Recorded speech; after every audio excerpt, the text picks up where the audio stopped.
Hello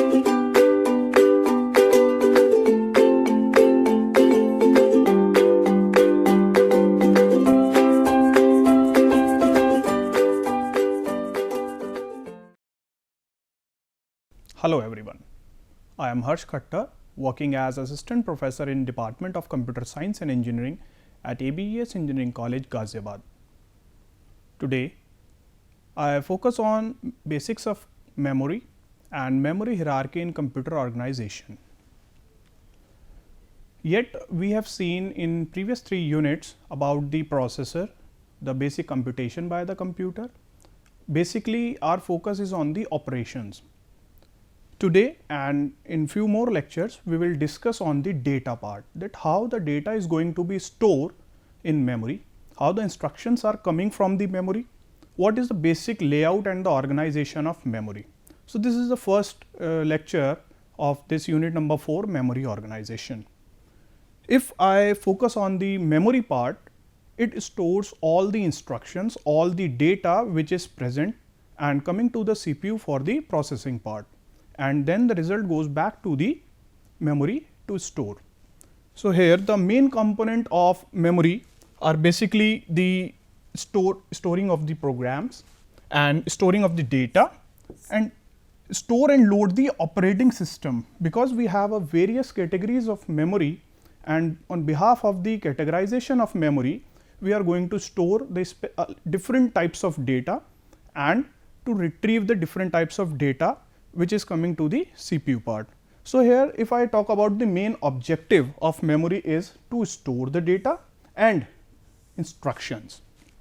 As we have seen, the program counter is basically giving the address of the next instruction, and then we are taking a memory reference and an instruction is coming to the CPU from memory itself. So, in which memory the data is going to store and from which memory we are getting the instruction, we will see in this lecture.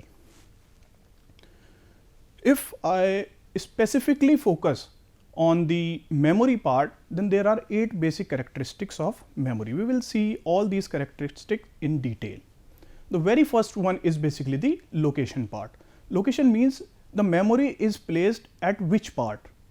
As we know that there is one external memory, there is one which is on chip. We can say a system on chip, means we have a processor and the cache memory and the general register organization is placed with CPU. So, this is known as the processor memory.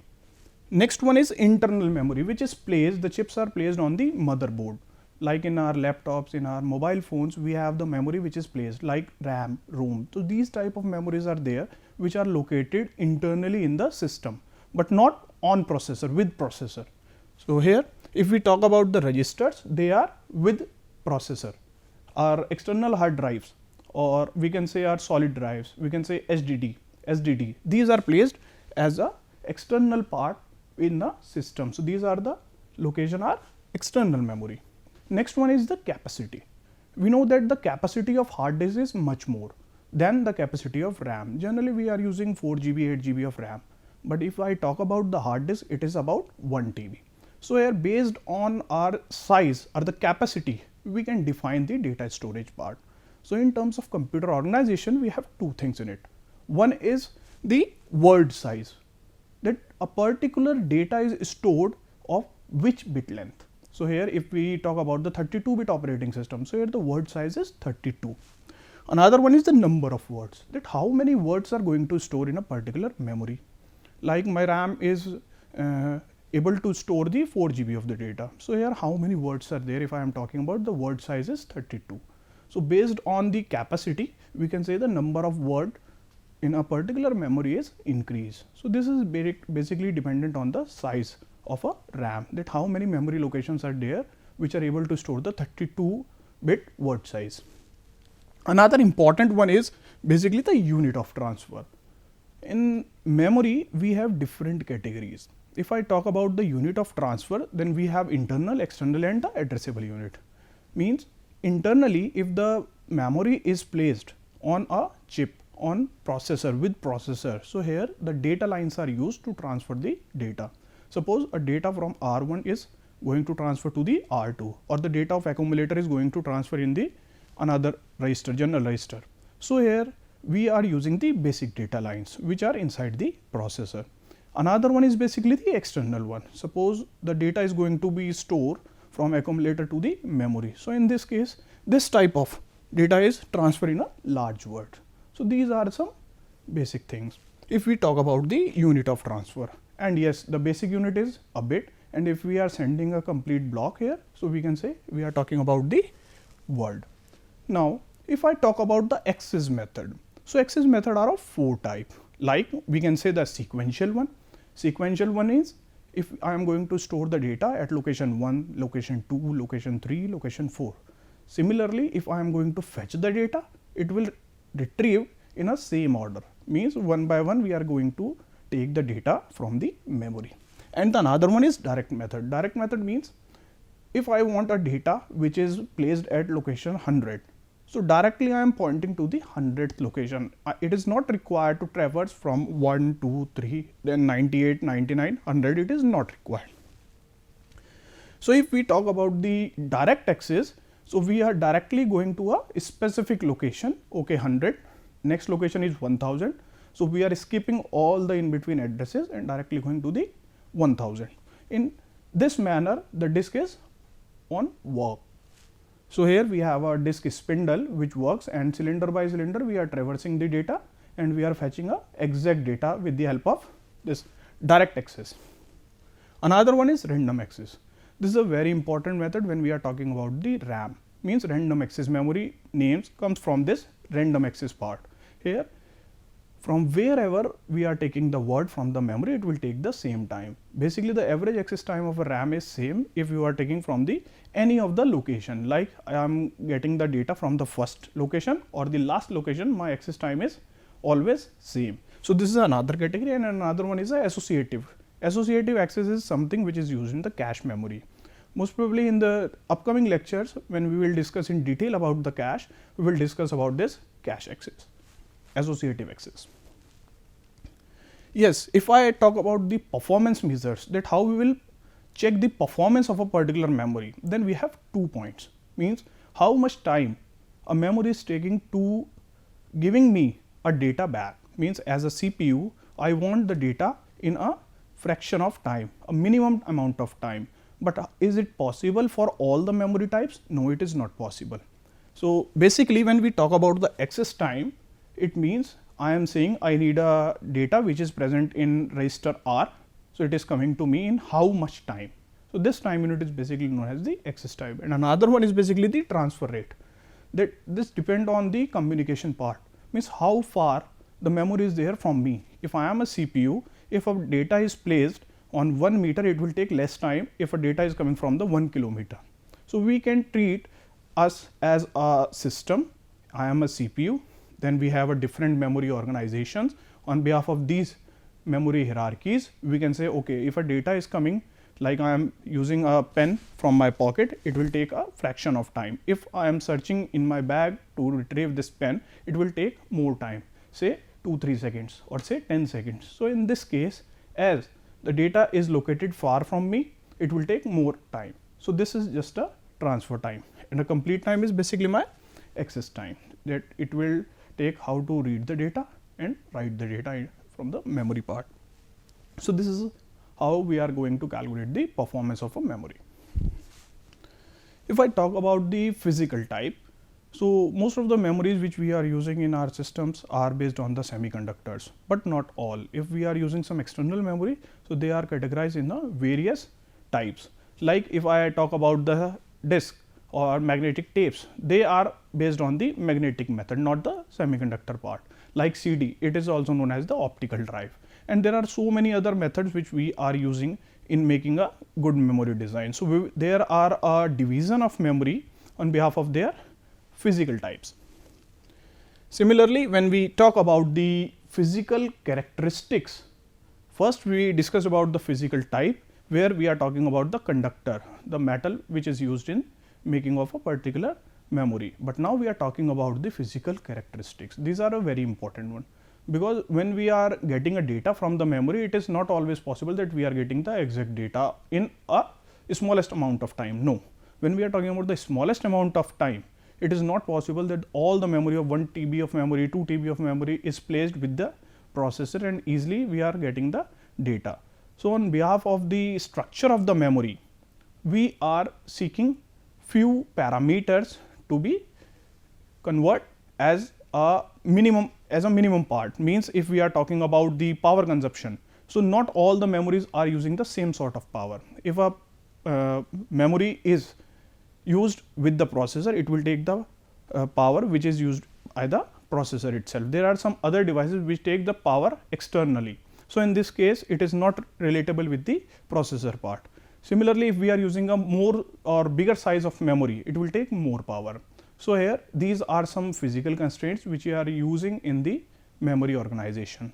So, here apart from this power consumption, we have a decay. Decay means if we are talking about the information is transferred from one end to the another end, then all the data is going perfectly to the receiver part, or there is some sort of decay, or maybe there is some sort of data loss. In some of the external storage devices, we have seen like in DVD, in CD, we have some sort of scratches and some sort of distortion is there when we are using the data multiple times.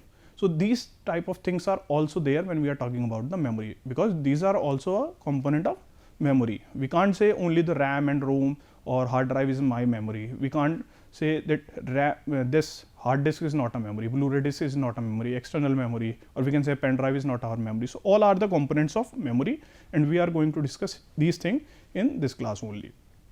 Another one, if we are talking about the data is written in the memory, so can I modify it? So, this is also a physical characteristic. So, some of the memory allow this part and some of the memories are non-volatile. Once the data is written, we can't change the data. So, these are the physical characteristics, and how these all memories are organized is basically the organizational structure of memory. So, based on these 8 characteristics, we can say yes.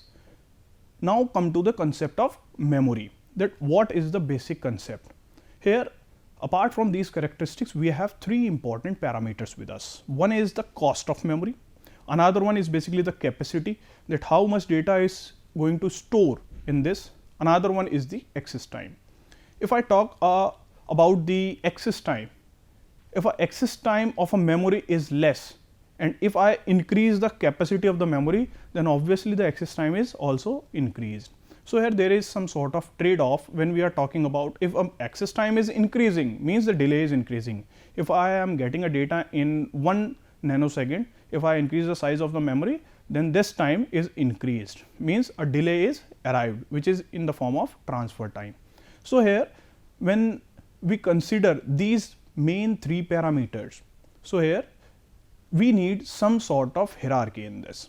So, this is the reason why we need hierarchy. It is not possible that all the memory are kept together and we are taking this as a low cost with the minimum access time is there and the larger capacity. No. So, there is a trade off. If we increase the capacity, the cost per bit is less and the access time is increased. So, in this case, this is not good for the CPU, because some of the operations take multiple clock cycles for this, because we are taking more time in accessing the data from the memory, and this is not possible for all the applications, all the processes.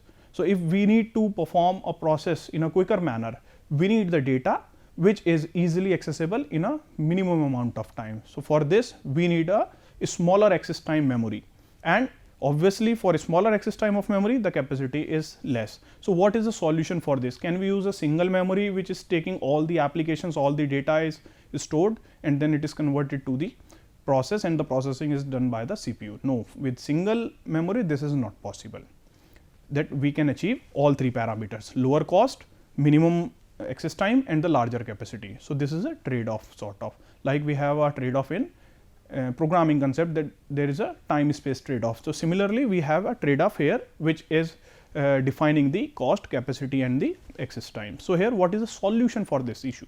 So, the solution is the use of memory hierarchy, that we are dividing our memory into the various components, and these components are used at a various level with different cost, different access time and different memory capacity. Okay. So, this is one layout, that how we are saying the memory hierarchy is used. Here you can see this is the first level where my CPU is there, and this cache memory is used. So, here you can demonstrate this part as the cache memory is smaller in size, in capacity, in comparison to the RAM and the disk memory. If I talk about the general configuration of my system, then here the 6 MB of cache memory is there, and I am using a 8 GB of RAM, and subsequently I have a 1 TB of hard disk. So, here most of the students, if they go to the task manager and they will see in the system properties, then they will find that how much cache you are using, what is the size of the RAM. So, you can also relate this, that there is a huge difference between the capacities, means this is much smaller than the 8 GB, means we are talking about 1 MB is 1000 times smaller than the 1 GB, and here 6 MB and this. So, at least we can relate the 1000 times difference is there, and the same thing you can see here, this 8 GB is much smaller than the 1 TB of the space. 1 TB is 1000 times of this GB. So, 1024. If we multiply here, then we will come to the 1 TB part. So, there is a change in the capacity. Similarly, we are talking about the cost, then the cost of 1 unit of a bit here stored in the disk storage is much smaller than the cost of 1 bit of storage in the cache memory.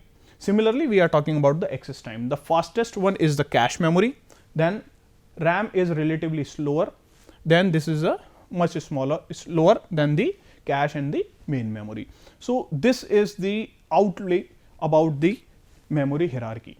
If I magnify this, that what is there if I consider the general registers which are present on chip, then we are using a cache memory, then this is another layout.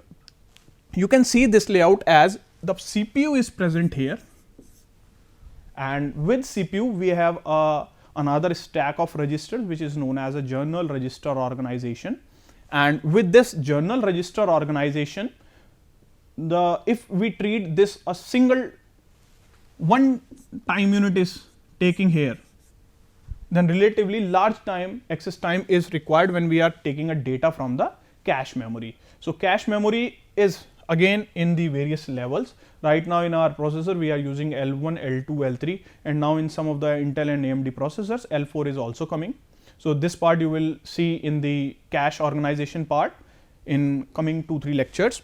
Then we have a main memory. So, we will focus more on this main memory in this lecture and the next lecture.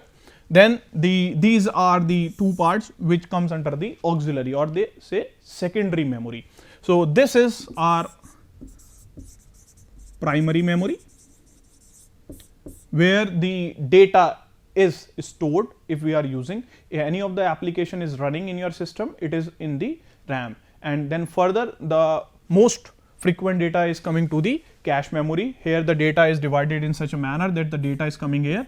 So, the data and the instruction part, means the operations are here and the operands or the data variables are present here. So, this is the bifurcation part at cache memory, as we are using the multiple cores.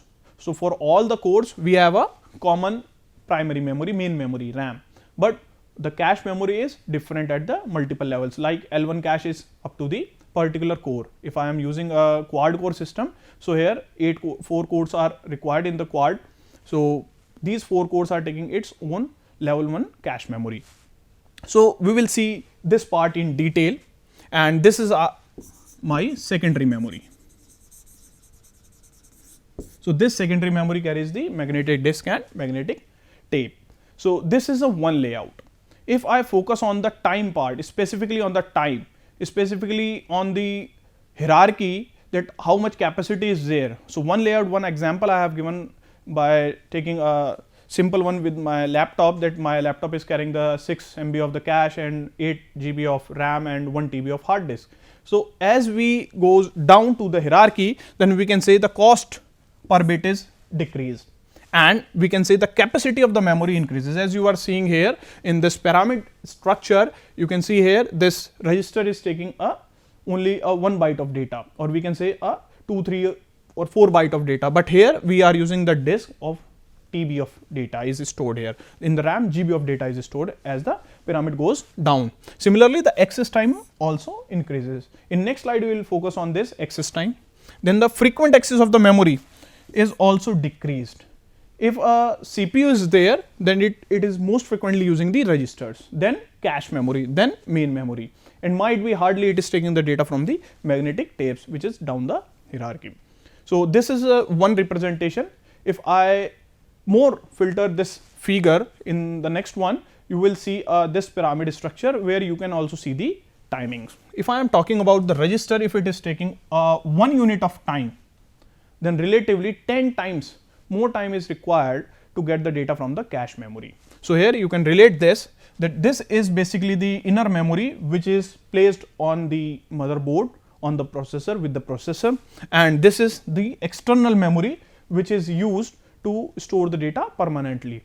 This is another bifurcation between these two brackets, that we are using a volatile memory. If a power goes off, then the data which is stored here in the register, SRAM, DRAM, static RAM, dynamic RAM goes off. But if the data is present here in the external one, it is some sort of permanent storage, means it is non-volatile. If the power goes off, the data remains in this memory part. So, if I specifically focus on the timing, access timing, so it is taking a 1 unit of time, and here it is 10 times from the register 1. This is 100 times of the previous one. This is the 10,000 times from the original time. So, you can relate, as we are going down to the hierarchy, this is the difference between the access time. Similarly, the storage and the capacity, these three are the main components here. And the another important thing to know is basically the storage part. As it is mentioned, this is a part of volatile and this is non-volatile memory. If the power goes off, the data will remain here. Now, I will focus more on this part, that what is this SRAM and DRAM. Basically, these are the part of main memory. So, RAM is basically the random access memory.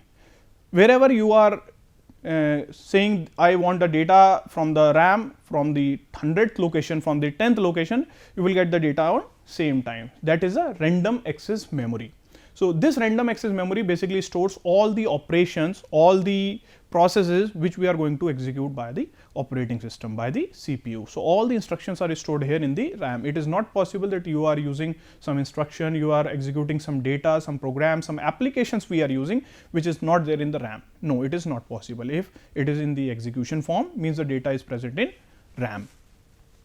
So, this is the one basic slide about the RAM, that what is inside the RAM. So, RAM is of two types, static RAM and dynamic RAM. So, this is another name we can say SRAM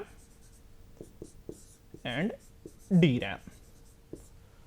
So, in earlier one we have seen this thing, that it is mentioned that we are using a SRAM and we are using this DRAM. So, these are the component of RAM only.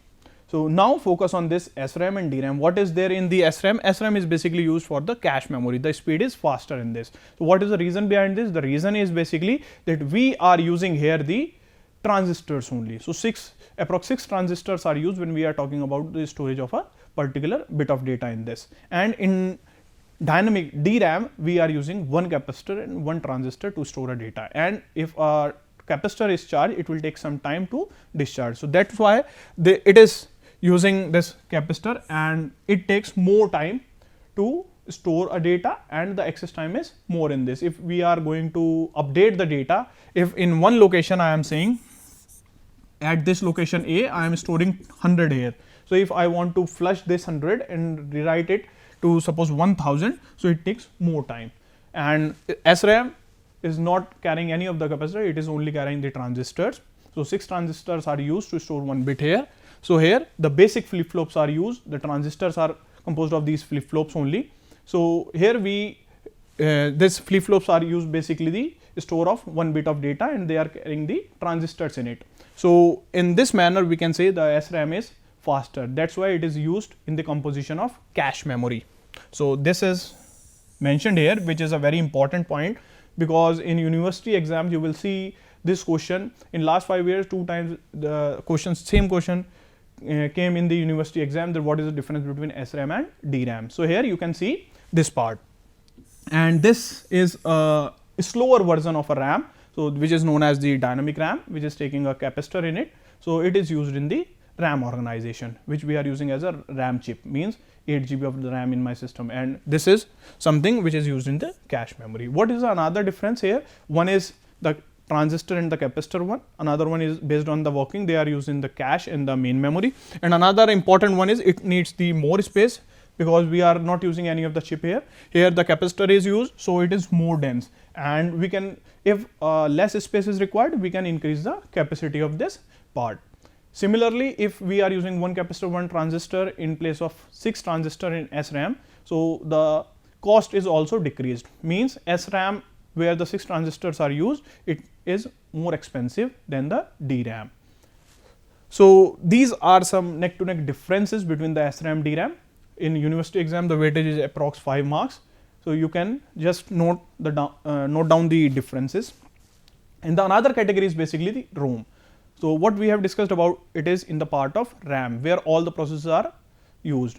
RAM is basically a volatile memory. If a power goes off, the data goes out. And the another category of this is ROM, which is also part of a primary memory.